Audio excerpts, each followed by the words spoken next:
everybody. Zachary Levi here in the heart of London's famous West End.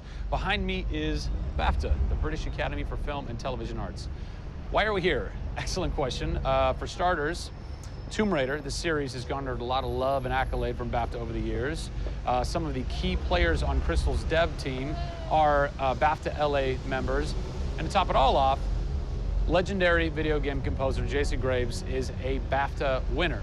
We're going to catch up with him in just a bit, but first, a little trip to Raleigh, North Carolina, where we go behind the scenes at Jason's recording studio. These are the final hours of Tomb Raider.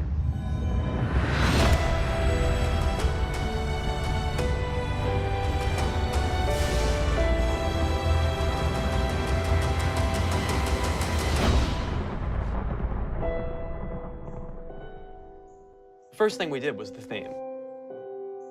There have been many composers in the games or the films, but they've always used the original theme. They said, we want to start with a clean slate, new theme. I did it on piano, very simple. I was really scared just to send it because I'm like, I don't know, I think this really works, I think I like it. We ended up taking that exact theme. The first demo I sent was on the first trailer. That exact same arrangement.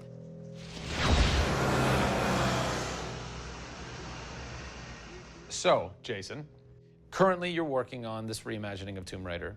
When you're taking on a new project, what are the things that attract you to that project?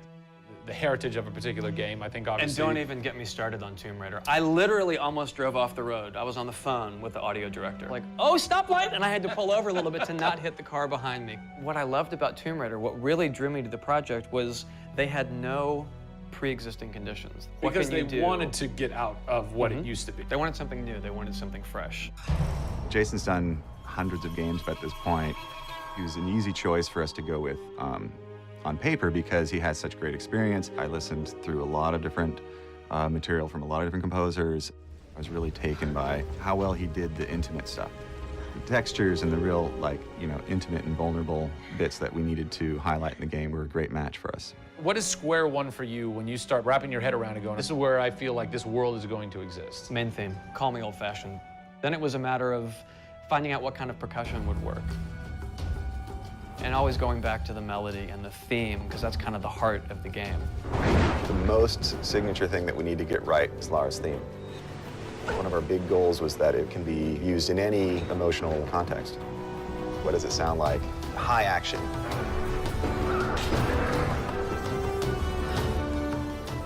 What does it sound like when she's in pain? For music, the gameplay and the concept art, especially with the scavengers and kind of the shanty town, corrugated metal, how everything's kind of this amalgam of different stuff that they found on the island. I was like, that's what I want the music to sound like. The bad guys are playing the music now. Alex said something like, it'd be really cool to have something, chains on a metal board or like you're banging a metal fence. 2 weeks later, Jason calls me up and he's like, so this guy who's like this sculptor who lives right around the corner from me, I was talking to him about the idea of creating an instrument. And I'm like, that sounds completely insane. We have to do that. Tackling the score to one of the most iconic franchises in the world brought a unique challenge. How best to capture the emotional timbre of the characters and island in music? People, I give you the instrument.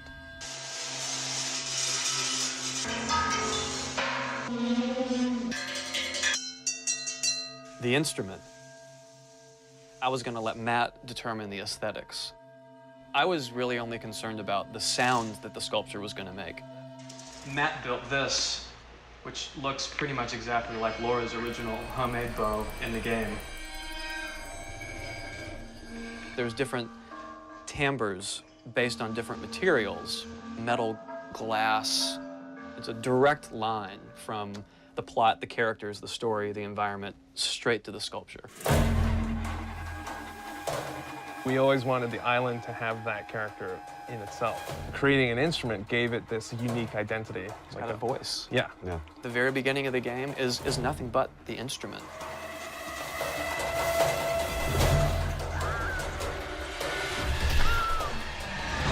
Who do you look at in video games or in film that you go, what they've done has shaped who I am and what I do for a living? They're all dead, unfortunately. What? Yeah, I know. It's classical composers. All classical? Yeah, I'm kind of going directly back to the source. Yeah. Prokofiev's, Tchaikovsky. Even for some of the scary stuff, you've got Penderecki, who's a Polish composer. Actually, he's still alive. It kind of goes back to ballets or opera, which is kind of the precursor to film and video games. You know, they were telling a story. Yeah. And that's what I love about that music. It tells a story. Even if you don't know the plot, you can listen to it. And film music's the same way. It's tough with games to do things that are subtle. You want to make Lara relatable, make her realistic. Another one. She went down over there. Tell her story from the beginning and show how she became the superhero she becomes. One of the first things that I ask any developer is the emotion. Because to me, that's the biggest thing that music can do in a tenth of a second. The music just, it nails the emotion. Wow, that was amazing, huh? I personally don't think I've ever sounded so good in an interview before, although Jason, Jack, and Alex are audio savants, so that would make perfect sense. I cannot wait to jump into this game, not just for the amazing action, but the emotion and mood and tone that they're going to set with their incredible skill. Tune in next time for a special secret announcement that is going to change the way you play Tomb Raider forever. See you soon.